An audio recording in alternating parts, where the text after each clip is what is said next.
Hi YouTubers, welcome to another day in lockdown, George's videos, and pouring rain, dull, grey, horrible day, not being able to go and do any lathe work in the garden obviously, and we haven't been for our daily exercise yet. I'm hoping it will leave off. Forecast is risk of snow, which isn't too bad, I don't mind that. Car is in the MOT station waiting for a guy to come and fit the windscreen, so might not get the car back for 4 days. So I've got no transport because the motorhome's in storage. Right, for me it's housework, vacuum in this room. I'm going to start downstairs. When I've done downstairs, then Jane can use this room to do her yoga practice. So I'm strict orders to get this done quickly, and that's what I'm going to do. I'm using an upright vacuum cleaner. It's pretty boring stuff, but I won't show you me vacuuming. There's no point, you all know how to vacuum. Now I will talk about the vacuum cleaner actually. This is a Hoover Pure Power 2000 watt, and it's an upright cleaner, which means, you know, it's upright. It has a design fault, and the design fault, now I all suffer from this, is the motor assembly is in here, which sucks air, and it's got a 2000 watt electric motor in there, and it's heavy, and with it stood up like that, you're supposed to wind the cable on the back there, here, around this, down the back. Now, with time, they actually, I'm trying to demonstrate, that's supposed to click upright. But with time, the catch at the bottom wears because the motor is too heavy for the catch to hold it upright. And it's even worse when you've got the mains cable tied around the back. And what happens is they fall on the back or on your furniture, and it smashes the plastic. You can see the plastic is all broken off here. It's all smashed here. It can actually smash the handle off the top here as well. This can break off because you can imagine it falls like that. You can hear the click, right? Okay. It should click upright. And not long after you had them, they will do that and they'll fall over, and it smashes this handle off, it snaps it there, it breaks the plastic which holds the pipe, it breaks this off and the tools, and even if you replace the catch mechanism, which you can buy, because this is so heavy, look, it's doing it again, you slightest touch. And the other thing with these is these wheels wear and they fall apart, and you can get new wheels and you fit them. It's just this design of this business.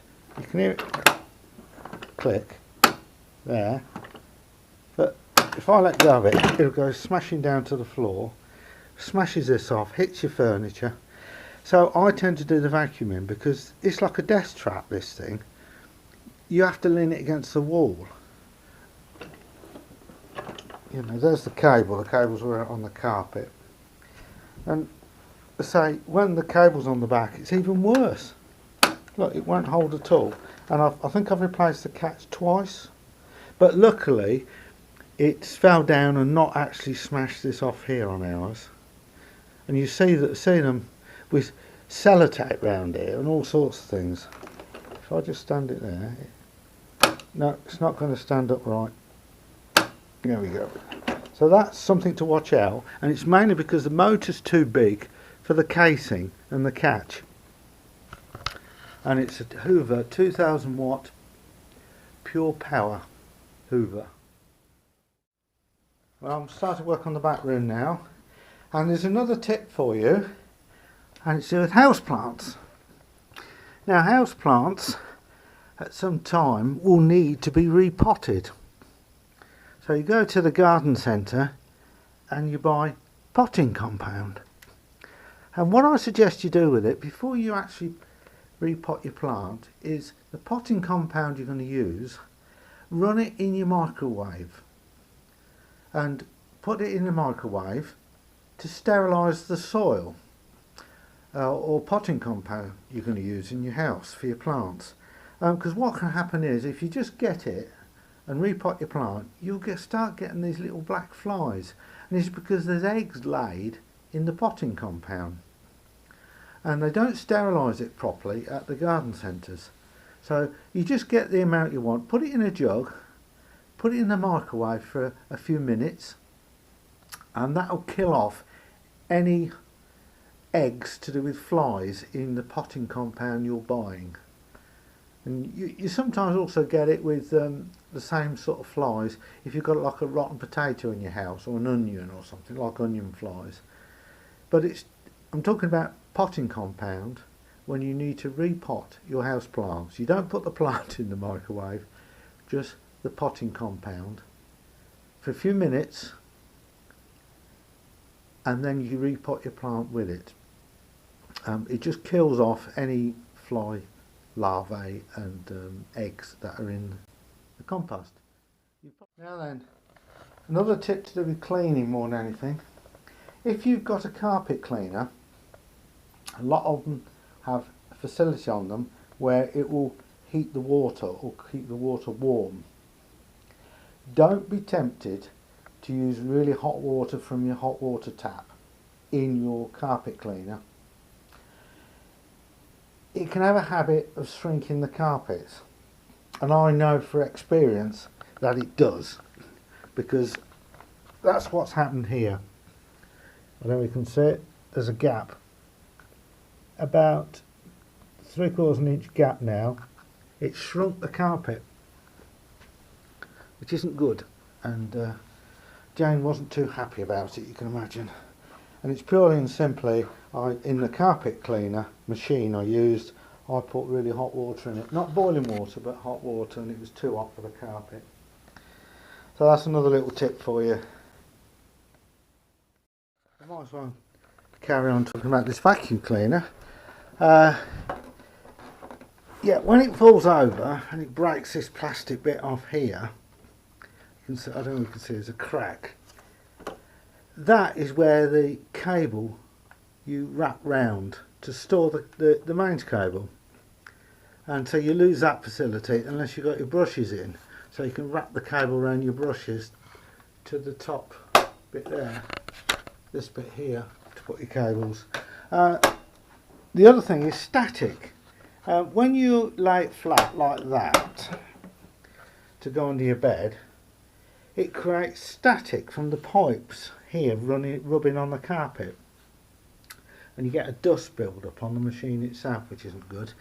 And the final thing I've done, and I've actually done it again, I've done it today, when it's switched on like that, when you go underneath the bed and you pull this back,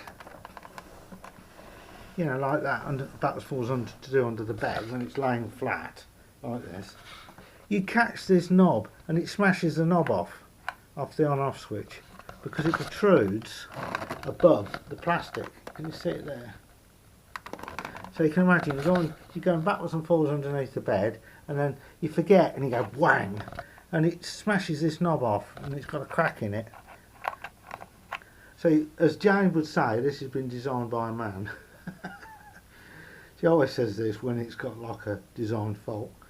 And yeah, you can see that knob. When it's off, it's completely smooth. There's nothing to catch. When it's on, and you hit that, you smash the knob off, you know, under the bed, when you're going backwards and forwards like that, under the bed.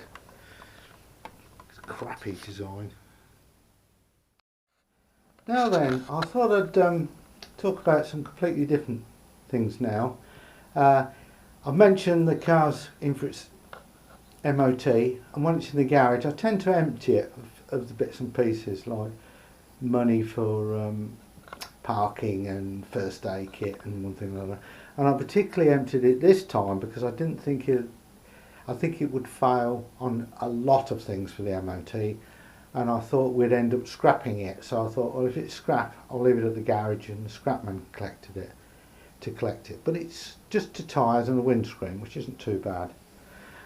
But I will talk about what I took out the car, and I don't know whether I mentioned this before. We have a motorhome which we keep in storage.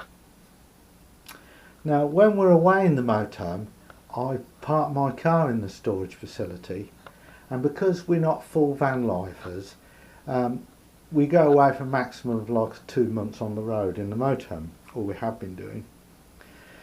Now, the car's sitting there, and it has a tendency of flattening the battery because of the electronics in the car, one thing and another. So what I decided to do was to buy a solar panel that charges the car battery. And as it's at home, I thought I'd speak about it. And this is the solar panel itself. It's not very big. Well, you can see it's probably about a foot by that. And the idea is it's got 4 suckers which go in these corners, and you stick it on your windscreen and you connect it to your car battery. And I've extended the lead, and it was intended to be plugged in the cigarette lighter socket to charge the battery through the cigarette lighter socket. But on my car, when the ignition's off, the cigarette lighter socket is dead. So I put a couple of these cheap crocodile clips on the end of the cable, and I'll turn it over. It wasn't very dear. If it was £20, that's as much as it cost. And I'll turn it over, and on the back, this is where you plug the lead in for the crocodiles, and it'll actually got 2 USB charging, and it'll actually charge up to 3 amps. It says maximum there. So I plug that in there, and what I do is I suck it to the windscreen when the car's in the lock-up storage. I lift the bonnet, I put these onto the battery. You'll notice I've actually got a fuse holder there close to the battery terminal.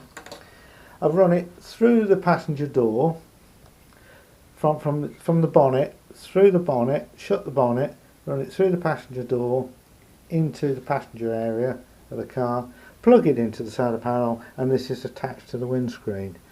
And it's made a tremendous difference. It really, really has to the car.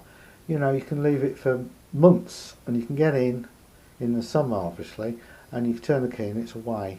It seems to keep the car engine starter battery topped up. It really works well. Highly recommend these. The smaller ones I've had in the past, and they were about £16 from Halfords. They didn't seem to do anything. I couldn't even measure a voltage coming out of them. Well, this will charge my phone as well. I can just put it in the window. So that's been brought home because the car's been for its MOT. And I'll show you some other things I carry in the car. Right, this is one of these bags you can buy, Halfords, and I'll go through it. I've got I don't know what I've done with my reflective jacket, but this is a rain jacket I've got here. It's bright orange. Waterproof trousers.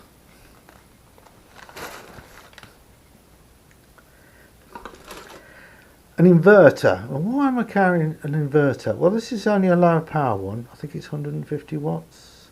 Yeah, 150 watts.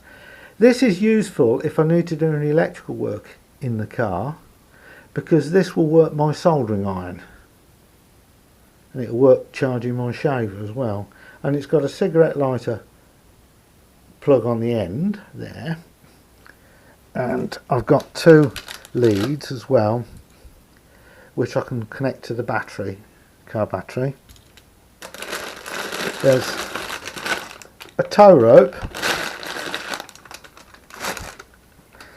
There's a warning triangle, and I've got this wheel brace which folds up, and this fits more than my car, and it locks into place like that. It folds up one and I carry that in the car, and I've moved that from car to car over the years, and one thing or another, because it is like a cross. Just make sure the camera's working. Yeah, as it's a cross, you know, it folds away quite easy, and that goes in the bag. And I'll show you this. This is something I picked up at a car boot. It's a fold-up shovel. It can be used as a rake. You can use it for pulling nails out. It's got a knife edge there. It's got like a hammer piece. You can use it for hammering. It's got a saw for sawing wood, and it unclips here. Let's see if I can do it. And this head swivels round like the older military ones. Can you see that on the camera? So I can use it for digging snow out and breaking ice, and that piece there, flat piece, you can use as a hammer. That's a knife blade, and that's the saw blade. And it's not quite an axe, but it's useful. It's quite lightweight. I picked it up from a car boot for peanuts, basically. Now, I don't know whether carrying this in the car will be classified as an offensive weapon. I suppose as it's in my tool bag with me warning triangle, tow rope and all sorts of things, and it's not handy to get at unless you break down, sort of thing. But I carry that for winter. Lastly, I'll go over is a recent purchase. This is like an ice scraper I bought from Aldi or Lidl. It was reduced. It extends. It's extendable, but this is useful in getting the snow off the solar panels on your motorhome. And so you press that and it extends. That's from one end to the other. Got like a soft brush one end, two sorts of scrape at that end, and I carry that in the car. But I do transfer it to the motorhome in the winter if we're taking the motorhome out. There's obviously a car jack, brace, a few screwdrivers, first aid kit, fire extinguisher, de-icer, spare pair of reading glasses for me, sunglasses, hat, gloves,